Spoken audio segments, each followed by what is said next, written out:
Facebook Live started, Acharya. धन्वन्तरि समारम्भाम् जीवकाचार्य मध्यमाम् अस्मदाचार्य पर्यन्ताम् वंदे गुरु परंपराम्।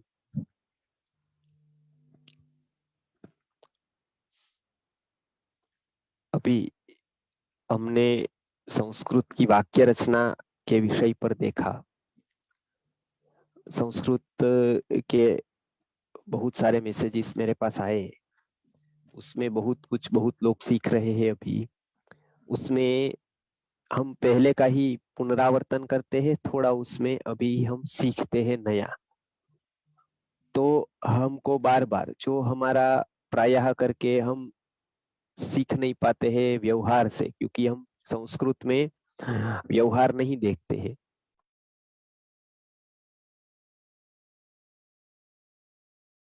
उसको व्यवहार हमारा नहीं है, तो भी हम धीरे धीरे उसका व्यवहार करते जाए और आसानी से उसको सीखते जाए। तो सर्वप्रथम हमने उसकी कर्तरी वाक्य रचना देखी। उसमें कर्ता प्रथमा विभक्ति में, कर्म द्वितीय विभक्ति में और क्रियापद होता है वो कर्ता के अनुसार चलता है। वो हमने एक साधारण, एक बहुत आसान एक नियम देखा था। कर्मणी वाक्य रचना में, जिसको पैसिव वॉइस कहते हैं, वो कर्म प्रधान है। वो कोई भी भाषा में है, ऐसा नहीं है, संस्कृत में भी है, वो हिंदी में भी है, वो इंग्लिश में भी है, वो दूसरी भाषाओं में भी है। कर्मणी वाक्य रचना जैसे कर्ता की प्रधानता नहीं रहती है, लेकिन कर्म प्रधान, जैसे किया जाना चाहिए, हो जाना चाहिए, ये काम हो जाना चाहिए। किसके द्वारा वो हम नहीं कहते हैं, किसी को सीधा ऑर्डर नहीं कहते, ये पूरा होना चाहिए, देश में ऐसे नेता होने चाहिए। ये सारे कर्ता को प्रमुख नहीं रखते, ऐसा होना चाहिए। तो कोई एक स्पेसिफिक कर्ता को लेकर तुझे ऐसा करना चाहिए ऐसा हम नहीं कहते हैं, अपितु ऐसा होना चाहिए किसी के भी द्वारा। तो किसी के द्वारा वो गौण हो गया, देखिए। तो वो मुख्य नहीं है, कौन करेगा वो मुख्य नहीं है, लेकिन काम क्या होगा वो मुख्य है। जैसे संस्कृत पढ़ा जाना चाहिए, संस्कृत को पढ़ना चाहिए। अब किसको पढ़ना चाहिए वो जरूरी नहीं है, वो हमको, सबको, किसी को भी ये कोई भी आप उसको आगे का लगा सकते हैं कि हम सबको पढ़ना चाहिए, भारतीयों को पढ़ना चाहिए, आर्यों को पढ़ना चाहिए, सभी पृथ्वी के मनुष्यों को पढ़ना चाहिए, ऐसा कुछ भी लगाए, लेकिन संस्कृत पढ़ना चाहिए, उसके ऊपर यहाँ जोर है, भार है। और ये बहुत महत्व रखता है कि वो वाक्य में से हमारा वजन कहाँ पर है। तो ये खास करके शास्त्र में भी, आयुर्वेद में भी ये देखा जाता है कि इसमें भार कहाँ पर है। और ये हम जब सीख रहे हैं तब कोई भी भाषा में हमको एक पढ़ने की सुव्यवस्थित, हमको एक अभ्यास होता है, सुव्यवस्थित आदत होती है, सुव्यवस्थित अभ्यास होता है कि कर्मणी वाक्य रचना का उपयोग कब रहेगा, कर्तरी वाक्य रचना का कब प्रयोग रहेगा, कर्म प्रधानता माने क्या होता है। और उसका एक उदाहरण मैं दूंगा, आपको आसानी से समझ में आ जाएगा। हम बार बार ये समझाने के लिए कह रहे थे कि बार बार हम देखते हैं, संस्कृत में नहीं लेकिन संस्कृत में रचे गए जो शास्त्र है उसमें बार बार हम देखते हैं विभिन्न पहलू पर बातें होती है। अभी बहुत सारे व्याख्यानों में भी लोग प्रश्न पूछते हैं कि आपने एक बार ऐसा किया, एक बार वैसा कहा, तो उसमें क्या है सही। तो ऐसी बहुत सारी बातें होती है, लेकिन उसमें हम जब ये ऐसे कोई कॉन्सेप्ट को समझते हैं तो हमको वो बात समझनी आसान हो जाती है। तो वेद व्यास के पास दो पढ़ रहे थे शिष्य, उसमें सभी पढ़ रहे थे। तो उसमें एक को प्रश्न हो गया, उसने प्रश्न पूछा कि मोक्ष पाने के लिए घर छोड़ना जरूरी है क्या? मोक्ष यदि पाना है मुझको तो घर छोड़ना जरूरी है क्या? तो उन्होंने उत्तर दिया कि यदि घर छोड़ना जरूरी होता तो जनक राजा तो घर छोड़ो पूरा राज्य चलाते थे और विदेही थे। और भी ऐसे बहुत सारे उदाहरण, याज्ञवल्क्य इतना बड़ा गुरुकुलम चलाते थे, इतनी बड़ी व्यवस्था चलाते, 60,000 लोगों को पढ़ाने की, उसका निर्वाह करने की, और तो भी वो तत्वज्ञानी थे, आत्मज्ञानी थे। ऐसे बहुत सारे उदाहरण दिए। तो आपका एक छोटा सा घर है, उसको छोड़ने की क्यों जरूरत है? वो मोक्ष में क्यों बाधा करेगा? तू इतना नहीं सोच सकता इतना इतिहास पढ़कर मेरे पास? तो उसको आश्चर्य लगा। दूसरे दिन, 2-3 दिन हुए, बहस चली होगी कोई शिष्य से, दूसरे शिष्य आया और उसने भी कभी ऐसा प्रश्न पूछा था कि घर पे रहकर मोक्ष मिल सकता है क्या? वेदव्यास जी को पूछा। वेदव्यास जी ने कहा, यदि घर पे रहकर मोक्ष यदि मिल सकता होता तो सुखदेव जी तो मानो मेरे बेटे हैं, तो उसको घर छोड़ने का उपदेश क्यों मैं देता, या वो क्यों घर छोड़ते? या इतने सारे सन्यासी क्या पागल हो गए कि जो घर छोड़कर मोक्ष के लिए गए, घर पे रहकर यदि मिलता तो वो घर पे रहकर ही पा लेते। अब ये दोनों का अलग अलग कहा। अब दोनों एक बार मिल गए और झगड़ने लगे तो दोनों ने कहा कि प्रमाणभूत क्या है, ये तो हमारे तर्क है। तो उन्होंने प्रमाणभूत से कहा कि वेदव्यास भी ऐसा मानते हैं। दूसरे ने भी बताया कि वेदव्यास भी ऐसा मानते हैं। तो अब तो दोनों के कहा, वो बोले कि मुझे तो उन्होंने ऐसा जवाब दिया था। उन्होंने बताया, मुझे ऐसा जवाब दिया। अब पॉलिटिशियन तो नहीं है, नहीं तो ऐसा हो सकता है कि सुबह करे प्रचार की भाई प्राणियों की रक्षा होनी चाहिए, गौशालाएं बढ़नी चाहिए, क्योंकि गौशाला का उद्घाटन होता है शाम को। सुबह कत्ल खाने के उद्घाटन में जाए तब कहे कि मांस को निर्यात एक्सपोर्ट करना है, तो कत्ल खाने बढ़ने चाहिए, तभी देश का विकास होगा। तो पॉलिटिशियन ऐसा कर सकता है, लेकिन वेदव्यास जैसी विभूति तो ऐसा नहीं कर सकती है। तो वो गए, दोनों गए। तो उसमें बताया कि आपने इनको ऐसा कहा, मुझे ऐसा कहा। तो अब समझ में नहीं आया कि आपने इनको ऐसा क्यों कहा, मुझे ऐसा। आप राग द्वेष बिना के व्यक्ति है, तो आपने ऐसा। तो वेदव्यास ने बताया कि वो मैं राग द्वेष बिना का हूं, लेकिन आप नहीं है। तो इसके लिए आप सोचो। तो बोले क्या सोचे? आपने ऐसा बताया, मुझे ऐसा बताया, विरोध है दोनों में। तो बोले कि आपका प्रश्न विचार क्या था? तो उसने कहा कि मेरा प्रश्न था कि मोक्ष पाना है तो घर छोड़ना जरूरी है, मतलब मोक्ष मुख्य था। बराबर है? तो ये वाक्य के ऊपर भार कहाँ आया? मोक्ष के ऊपर आया। तो इसके लिए वो वाक्य देखिए, वाक्य रचना में देखिए, मोक्ष के ऊपर था, इसके लिए लक्ष्य मोक्ष है, भार वहां पर है, केंद्र वो है, तो जरूरी नहीं। आपका कहाँ है? घर पे रहकर मोक्ष मिल सकता है, तो घर पर मुख्यता है, तो नहीं मिल सकता है। ऐसे ही हम उदाहरण देते थे संस्कृत वाक्यों में। संस्कृत वाक्यों में दो प्रधान होता है, एक कर्ता प्रधान होता है, एक कर्म प्रधान होता है। जैसे मुझे ऐसा करना है, मुझे मैं वहां जाता हूँ, मैं ये करता हूँ, मैं वो पढ़ता हूँ, मैं। तो अहम गच्छामि, अहम पठामि, अहम वदामि, अहम वक्ष्यामि, ये सभी कर्तरी वाक्य रचनाएं हैं। लोगों ने पूछा था थोड़ा सरल करने के बताइए, तो मैंने सरल करके बताया कि ये सारी कर्तरी वाक्य रचनाएं हैं। पढ़ा जाना चाहिए, किया जाना चाहिए, ऐसा हो जाना चाहिए, ऐसा कार्य करना चाहिए, वैसा वो होना चाहिए, तो ये सारी कर्म प्रधान वाक्य रचना है। इसको हम ऐसे बता सकते हैं, मेरे द्वारा किया जाना चाहिए, मेरे द्वारा किया जाता है, मेरे द्वारा पढ़ा जाता है, मेरे द्वारा सीखा जाता है, तब मैं गौण हो जाता हूँ। अब समझ गए इसको बात? हाँ, अब हम आगे चलते हैं। हम गच्छामि, हम पठामि, हम वदामि, हम करोमि, ये सारी कर्तरी वाक्य रचना। अब कर्मणि वाक्य रचना में आप याद रखिए, तृतीया विभक्ति आएगी कर्ता को। तो अहम करता है तो उसका हो जाएगा मया। तो मया क्रियते, मया गम्यते, और ते वाला रूप आत्मने पद के धातु का आएगा। तो क्रियते, पठ्यते, गम्यते, उच्यते, श्रूयते, ये सारे रूप होंगे कर्म वाक्य रचना में, कर्मणि वाक्य रचना में। तो मया पठ्यते, मया गम्यते, मया श्रूयते, ये सब कुछ। तो इसका हमने अभ्यास किया। आप ज्यादा से ज्यादा ये वाक्यों का अभ्यास कीजिए। अब ये हो गया वर्तमान काल का। अब हमने देखा था भूतकाल का। तो अहम गतवान, अहम पठितवान, अहम श्रुतवान, ये सब हमने वाक्य देखे थे। उसी तरह से हम गत कर सकते हैं एक वाक्य रचना। उसका मैंने पहले ही उदाहरण दे दिया।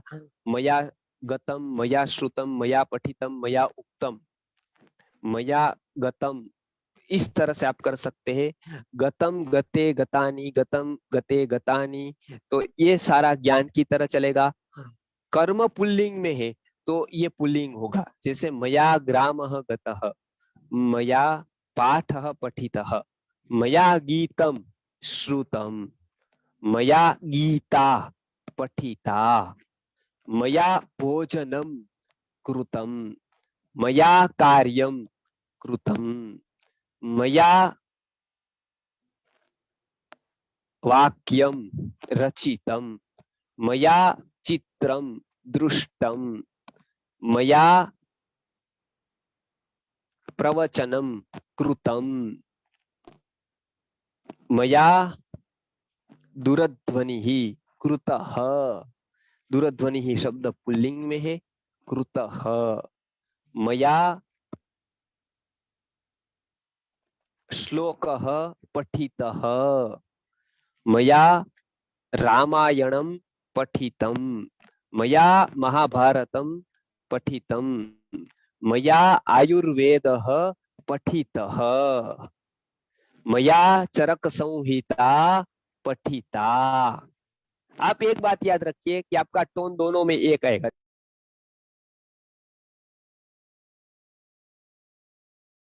आप समझ गए ना? मया चरक संहिता पठिता, मया कार्यं कृतं,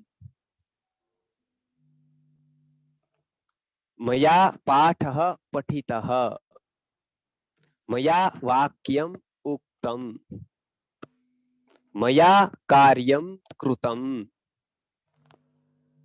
तो इस तरह से आप वाक्य बनाते जाए। आपको कर्मणि वाक्य रचना में आपको खास याद रखना है, ध्यान रखना है कि जैसे ही मया श्लोकः लिखितम, नहीं, ऐसा नहीं लिखते हैं, ये थोड़ा गलत हो गया। कैसे, मैं बताता हूं। मया श्लोकः लिखितः, आप देखिए क्रियापद के पास कर्म आएगा, तो कर्म की जो विभक्ति होगी, जो वचन होगा, वही वचन, वही विभक्ति और वही लिंग, वो हो जाएगा क्रियापद के रूप का। अब समझ गए? दोनों पास पास में आएंगे, उसको देखना है। देखिए आपने ये देखा नहीं, मया श्लोकः, तो आपको लिखना था पठितः, क्योंकि श्लोकः है, पठितः। कार्यं कृतं, गीता पठिता, चरक संहिता पठिता। ये सारे मैं भूतकाल के बता रहा। वर्तमान काल के कैसे करेंगे आप? मया गीता पठ्यते, मया गीतम श्रूयते। अब बहुवचन करिए, मया गीतानि श्रूयन्ते। गीतानि आ गया तो श्रूयन्ते। मया पाठाः पठ्यन्ते, मया कार्याणि क्रियन्ते। ये समझ गए? क्रियते, क्रियते, क्रियन्ते, आपको यही याद रखना है केवल। और यहाँ पर हम पढ़ सकते, ऐसा कह सकते हैं, गतम गते गतानी, पठितम पठिते पठितानी। तो ये दोनों स्पष्ट हो गए आपको, एक वर्तमान काल और एक भूतकाल। आप उसके ज्यादा से ज्यादा वाक्य बनाए ताकि आपको अभ्यास करने में आसानी रहे। और ये अभ्यास हो गया कि उसके बाद का अभ्यास बहुत ही आसान हो जाएगा आपके लिए। तो ये अभ्यास आप करिए, पठितम पठिते पठितानी, ये एक तरह के वाक्य है। पठितम पठिते, गतम गते गतानि, श्रुतम श्रुते श्रुतानि, कथितम कथिते कथितानि, मया वाक्यानि कथितानि, मया वाक्यानि श्रुतानि, मया गीता श्रुता, मया चरक संहिता पठिता। समझ गए आप? आसानी से इसको समझ सकते हैं। तो हमने दो पर चर्चा की अभी, एक तो वर्तमान काल पर और एक भूतकाल पर। उसको कर्मणि वाक्य रचना में कैसे बिठाएंगे उसके बारे में भी हमने देखा। अब बहुत आसानी है, साथ साथ में ले लेता हूं भविष्य काल की। तो भविष्य काल में भी आप इसी तरह से बना सकते हैं, आपको कोई फर्क नहीं करना है। पठ्यते कहा, मेरे द्वारा पढ़ा जाता है, मया पठ्यते। भविष्य काल में क्या कहेंगे? मया पठिष्यते। श्य आएगा। आपको एक बात याद रखनी है, भविष्य का श्य सब जगह पर उपयुक्त होगा। श्य आया तो भविष्य काल का रूप है। जैसे हम कहते हैं गमिष्यति, पठिष्यति, वदिष्यति, गमिष्यति, करिष्यति। इस तरह से जब हम वाक्य बनाते हैं, उसी तरह से कर्मणि वाक्य रचना में हम बनाएंगे, मया करिष्यते। गम्यते का गमिष्यते की जगह गौष्यते हो जाएगा, एक अपवाद है। बाकी सब जगह पर श्यते श्यते आप कथयिष्यते, बराबर, इस तरह से आप बना सकते हैं। लेखयिष्यते, करिष्यते, पठिष्यते, वदिष्यते, ते मया पठिष्यते, मया वदिष्यते, मया करिष्यते, मया गौंस्यते, इस तरह से आप बना सकते हैं। मया पाठः पठिष्यते, मेरे द्वारा पाठ भविष्य में पढ़ा जाएगा, पढ़ा जाएगा मेरे द्वारा, पढ़ा जाता है, पढ़ा गया, तीनों रूप हम कर सकते हैं कर्मणि वाक्य रचना। तो ये आसान है। पठ्यते का पठिष्यते, गौष्यते, गमिष्यते का गौष्यते होता है, करिष्यते, बराबर है, इस तरह के रूप उसके होंगे, थोड़े थोड़े अलग होंगे। लिखिष्यते, वदिष्यते, इस तरह के बहुत सारे रूप आप बना सकते हैं। भविष्य काल का उपयोग बहुत कम ऐसे वाक्य में होता है, ज्यादातर वर्तमान का और भूतकाल का ही रूप होता है, इसके लिए हमने ये दोनों बताया आपको। आप अब देखिए इसके प्रैक्टिस करें ज्यादातर भूतकाल की, क्योंकि सबसे ज्यादा आपको जो रूप मिलेंगे संस्कृत में पढ़ने को वो भूतकाल के मिलेंगे। कि करिष्य अपने कृतम, पठितम, उक्तम, गतम, श्रुतम, इसके आप ज्यादा से ज्यादा करें। मैंने केवल ये बात निकल गई थी तो भविष्य काल के बनाए, बाकी आपको ज्यादा से ज्यादा प्रैक्टिस करनी है वो भूतकाल की करनी है, क्योंकि वो सबसे ज्यादा ऐसे प्रयोग भूतकाल में मिलते हैं। तो कृतम, उक्तम, श्रुतम, पठितम, इस तरह के सारे इस तरह के आप वाक्य बना सकते हैं। पठितम, गतम, श्रुतम, उक्तम, इस तरह के आप बना सकते हैं। तो अभी आप ऐसा, अब आपकी बारी है, आप शुरुआत करिए। जितने जितने वाक्य आप बनाकर दे सकते यहाँ पर उस तरह के आप वाक्य बना कर दीजिए। तो हमने अभी स्पष्ट किया है कर्तरी वाक्य रचना को और कर्मणि वाक्य रचना को। अब आपको पता चल गया है कि दोनों वाक्य रचना में क्या क्या फर्क है, एक में कर्ता प्रधान है, एक में कर्म प्रधान है। तो अब ज्यादा से ज्यादा वाक्य आप बनाकर देंगे तो आपको पता चलेगा कि गलती कहाँ पर हो रही है और कहाँ पर हम सुधार सकते हैं, उसको कैसे सुधार सकते हैं। तो ये सारा कुछ आप देखिए, एक एक वाक्य बनाते जाइए, खास करके भूतकाल में। मया गीता पठिता, मया गीतम श्रुतम, मया पाठः पठितः, मया प्रवचनम श्रुतम, मया गीता पठिता, मया चरक संहिता पठिता, मया अच्छा, मया की जगह पर त्वया भी हो सकता है और उसके द्वारा तो तेन भी हो सकता है। जैसे सह पाठम पठितवान, सह पाठम पठितवान, उसका कर्मणि जब आप करेंगे तब तेन पाठः पठितः, पाठः पठितः मुख्य है। तेन हो, केन हो, मया हो, त्वया हो, ये सभी गौण है। तो तेन अर्थात स होगा तो यहाँ पर तेन कर दिया। अब वो स्त्री के द्वारा पाठ पढ़ा गया तो वो स्त्री हो गई। तो तया, समझ गया, सा पाठम पठितवती, कर्तरी वाक्य रचना में ऐसा होगा, सा पाठम पठितवती। कर्मणि में होगा तया, तया पाठः पठितः, तया अर्थात उस स्त्री के द्वारा, तो तेन तया, बराबर। त्वया, त्वया अर्थात तेरे द्वारा, मया अर्थात मेरे द्वारा, हम सब के द्वारा तो अस्माभिः, बराबर। बहुवचन क्या होगा, मया आवाभ्याम अस्माभिः, अस्माभिः। तो इस तरह से आप कह सकते हैं। रामेण, रामेण, तो राम के द्वारा, बराबर है। तो रामेण, रामेण कृतम, बराबर। रामेण उक्तम, भगवता उक्तम, भगवता भगवान के द्वारा, तृतीय विभक्ति हो गई भगवता, बराबर है। तो ये तेन, तया, त्वया, मया, बराबर है। तो इस तरह से आप बहुत सारे वाक्य बनाइए कर्ता को बदल बदल कर, क्योंकि कर्ता इसमें गौण है तो पीछे का एक ही तरह का रहेगा। तेन पाठः पठितः, मया पाठः पठितः, अस्माभिः पाठः पठितः, पाठः पठितः वो कॉमन रहेगा उसमें, और पाठः पठिताः वो बहुवचनांत होगा तो भी वो कॉमन रहेगा। तो इस तरह से आप ज्यादा से ज्यादा वाक्य बना सकते हैं, ज्यादा से ज्यादा वाक्य के प्रयोग कर सकते हैं। ठीक, अभी आप वाक्य बना कर दीजिए तो मैं उसकी शुद्धता करता हूँ ताकि पता चले कि आप का कितना अभ्यास हो रहा है अभी और कहाँ कहाँ गलतियां हो रही है। तो आप जितने ज्यादा बनाएंगे उतनी हमारी गलतियां ध्यान में आएगी तो हम उसको सुधार सकते हैं, उसका अभ्यास हम प्रतिदिन कर सकते हैं। तो इसके लिए आप बनाकर बताते जाइए, मैं उस पर सुधार करता जाऊंगा।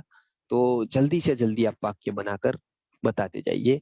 और किसी को कोई प्रश्न है तो अभी मैंने तीनों कंसेप्ट आपको स्पष्ट किए हैं, कर्तरी वाक्य रचना का, कर्मणी वाक्य रचना का, और खास करके वर्तमान काल का, भूतकाल का और भविष्य काल का। इसमें कोई आपके प्रश्न रह गए हैं तो आप एक पूछिए, और साथ साथ जो पूछ नहीं रहे हैं वो वाक्य बनाने का कार्य करें। जी पूछिए, क्या प्रश्न है? जी, किसी का प्रश्न है कुछ? तो चार्ट ऑप्शन एनेबल कर चुका हूं, आपको कुछ प्रश्न है तो चार्ट में भी पूछ सकते हैं।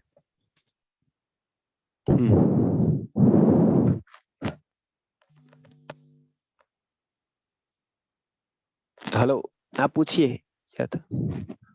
हाँ, वो भूतकाल के रूप कैसे चलेंगे वो एक बार फिर से बताएंगे? ठीक है, भूतकाल के रूप कैसे चलेंगे?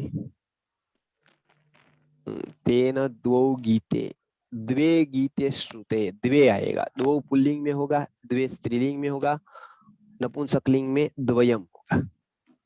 समझ गए? ठीक है। क्या प्रश्न था आपका? भूतकाल नपुंसकलिंग के में भी रूप द्वे कैसे? होगा, द्वे होगा। द्वे गीते श्रुते, स्त्रीलिंग हो गया ये। ठीक है, तो भूतकाल में कैसे चलेगा? भूतकाल में जैसे मैंने बताया था, सह पठितः नहीं होगा। देखिए आपने कर्ता स लिखा है, यदि आपको लिखना है, कर्म नहीं है यहाँ पर, तो तेन कर्ता आएगा, तेन पठितम, क्योंकि कर्ता नहीं है। अब तेन पाठः पठितः, कुछ कर्म नहीं है तो नपुंसकलिंग में क्रिया का रूप आएगा। अब देखिए मैं बता रहा हूँ आपके प्रश्न का जवाब। उसमें भूतकाल का ऐसा चलेगा, जैसे आपने एक शब्द बनाया, धातु के ऊपर से शब्द बनाया, क्रियापद के ऊपर से, तो वो है तो शब्द, लेकिन उसका अर्थ होता है क्रिया की तरह। जैसे वो शब्द बन गया है लेकिन क्रियापद नहीं है, लेकिन वो दिखा रहा है क्रिया को। है शब्द कि क्या बता रहा है? क्रिया को बता रहा है। ऐसे बहुत सारे शब्द बनते हैं धातु के ऊपर से। जैसे हमने उसी तरह का एक शब्द बनाया, जैसे गच्छति कहा, वो तो आपने क्रियापद कहा, बराबर है? तो वो उसकी चलने की अने, अने गच्छति, गच्छत, गच्छन्ति, बराबर है। और हमने जब ये कहा कि गतम, पठितम, श्रुतम, उक्तम, कथितम, ये सारे शब्द बन गए हैं, और ये तीनों लिंगे में चलते हैं, इसके लिंग होते हैं। उसमें देखिए लिंग नहीं था। गच्छति, पुरुष जा रहा है तो भी गच्छति कहते थे, स्त्री जा रही थी तो भी गच्छति कहते थे। आप कहते थे सा गच्छति, स गच्छति। हम कब परिवर्तन करते थे? जब वचन परिवर्तन होता था तब, लिंग परिवर्तन होता था तब क्रियापद में कोई परिवर्तन नहीं होता था। आपने ये मार्क किया, समझ गया?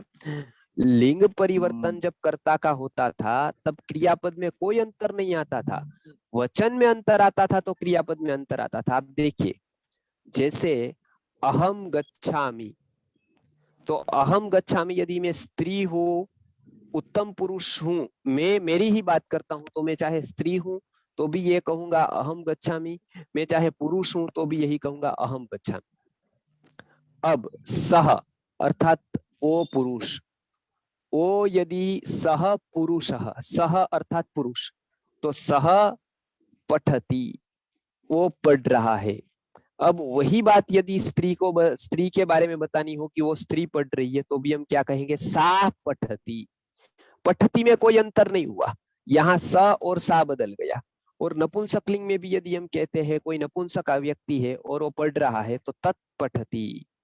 तत् अर्थात नपुंसक में जो वह होता है उसको तत् कहते हैं नपुंसकलिंग में, और तत्पठति। देखिए यहाँ पर कर्ता के लिंग बदल गए, क्रियापद में कोई अंतर नहीं आया, लेकिन जब उसका वचन बदल गया, सह पठति, वो एक पढ़ रहा है, जब हमने कहा कि वो सब लोग पढ़ रहे हैं, तो हमने बताया ते पठन्ति। जब हमने बताया कि मैं पढ़ रहा हूं तो अहम पठामि, लेकिन हम सब लोग पढ़ रहे हैं तो हमने क्या बताया? वयम पठामः, वयम गच्छामः, वयम शृणुमः। इस तरह से आप ध्यान दे इसको।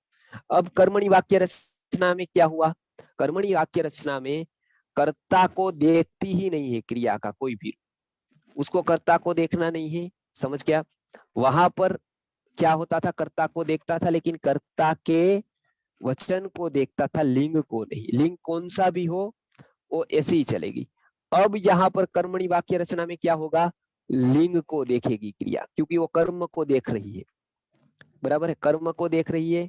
तो कर्म के रूप की कर्म को देख रही है, कर्ता को छोड़ दिया। कर्ता चाहे कोई भी हो उसको मतलब नहीं है, वो तृतीय विभक्ति में आ जाएगा, गौण होने से कर्म को देख रही। अब कर्म का जो वचन होगा, जो लिंग होगा, वही इस तरह से बना हुआ जो भूतकाल का रूप है, उसका क्रियापद का वो रूप का वो मतलब स्वरूप बन जाएगा। जैसे गीतम, जैसे गीता पठिता, प्रवचनम श्रुतम। अब श्रुतम का अर्थ सुना, पठितम पढ़ा, वो पढ़ा, सुना, गया, आया।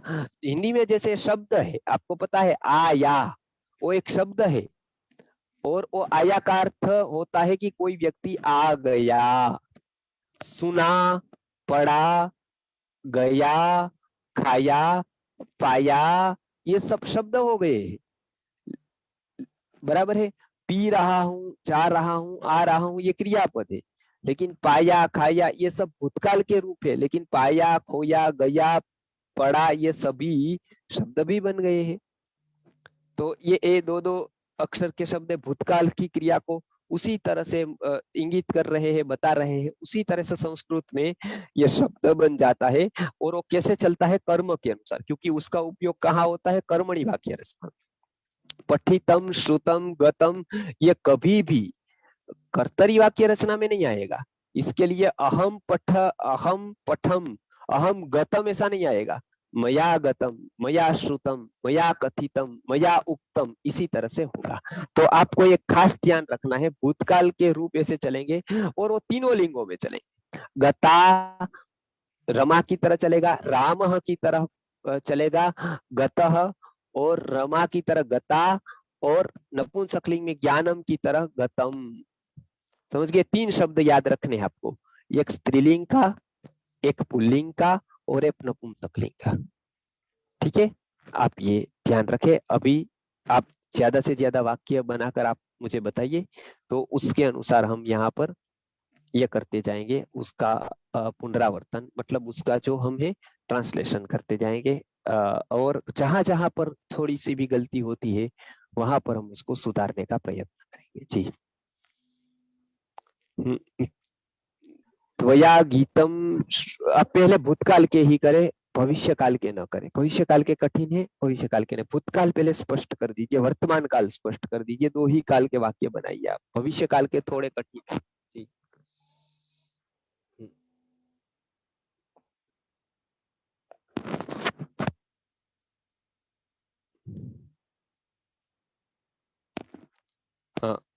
किसी के मया गीतम, गीतम, गीतम गतम नहीं, गतम तो जाया गया होता है।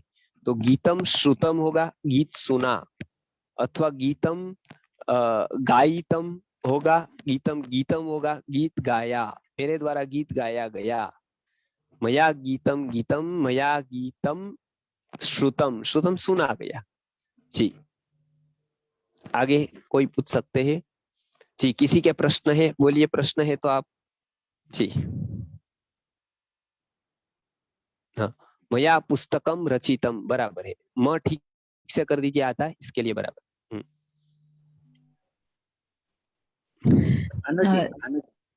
हाँ जी, मेरा प्रश्न है कि अस्तो मां सतगम्या, वो जो श्लोक है उसमें ये कर्म वाच्य है या कर्तव्य वाच्य तो नहीं है?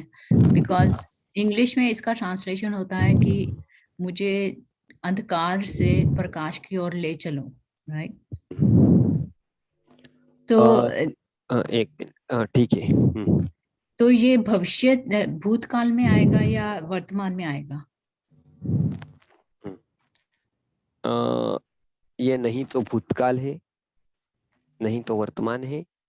ये आज्ञार्थ वाक्य कहते हैं, प्रेरणार्थ परार्थक वाक्य कहते हैं, जिसको जैसे मैं कहता हूँ कि हिंदी में जब मैं कहूँ कि आप मुझे ले जाओ, तब मैं ये नहीं कहता हूँ कि आप अभी मुझे ले जाओ या भविष्य में ले जाओ, वो आपके ऊपर होता है। फिर मैं आपको ये प्रार्थना, मुझे यहाँ से छोड़ो, तो वो बताता है ठीक है मैं आपको परसों छोड़ूंगा या 4 दिन के बाद छोड़ूंगा या 10 दिन के बाद छोड़ूंगा, वो कभी भी हो सकता है। मैंने प्रार्थना की केवल, तो वो एक प्रार्थना वाचक होता है, एक विधिवाचक होता है, वो मैं आगे लेने वाला। लेकिन एक प्रार्थना होती है कि मुझे ऐसा करो, तो करो मैंने क्या किया, 2 बातें। एक तो मैंने, आप मेरे से छोटे हो तब मैंने आज्ञा की कि ऐसा करो, और एक तो मैंने ऐसा कहा कि ऐसा करो, तो वो एक हो गई विधि, और एक हो गई आज्ञा। ऐसा करो तो आज्ञा हो गई, और ऐसा करो ना तो वो एक विधि हो गई। तो आज्ञा और विधि में अब यहाँ पर क्या है, प्रेरणार्थक वाक्य है, मतलब प्रार्थना है। एक प्रार्थना में ये बात हम प्रार्थना में बोलते हैं कि मुझे, हम कहते हैं ना प्लीज मुझे यहाँ से ले जाओ, कृपया मुझे यहाँ से छोड़ो, कृपया ये काम मेरा करो, तब हम क्या कहते हैं उसको, कृपया मुझे यहाँ बैठने दो। तो ये हम क्या कहते हैं, ये प्रार्थना का है। प्लीज हम कहते हैं ना कि ऐसा ऐसा करो, ये प्रार्थना वाचक है। तो यहाँ पर प्रार्थना है, ये क्या प्रार्थना है, उन्होंने असतो माम, ये मां अर्थात माम मुझे, असतः पंचमी विभक्ति है, असतः माम, असत्य से मुझको कहाँ ले जाओ, सद गमय, सद की तरफ ले जाओ, गमय अर्थात ले जाओ, ऐसा, माम गमय मुझे ले जाओ, इस तरह से वहां पर तमसो, तमसो अर्थात अंधेरे से, पंचमी विभक्ति है तम शब्द की, माम अर्थात मुझे, मुझको द्वितीय विभक्ति है, बराबर, ज्योति ही गमय, प्रकाश की ओर ले जाओ। समझ गए।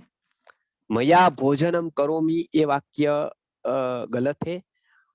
या तो ऐसा होगा अहम भोजनम करोमि, या ऐसा होगा मया भोजनम क्रियते, वर्तमान काल में मया भोजनम क्रियते, ये होगा एक, मया कार्यम कृतम, मया वाक्यानि रचितानि। देखिए यहाँ वाक्यानि आपने बहुवचन लिखा, रचितम एक वचन लिखा, ऐसा नहीं, जो वचन कर्म का होगा वही क्रियापद का आएगा, तो वाक्यानि रचितानि।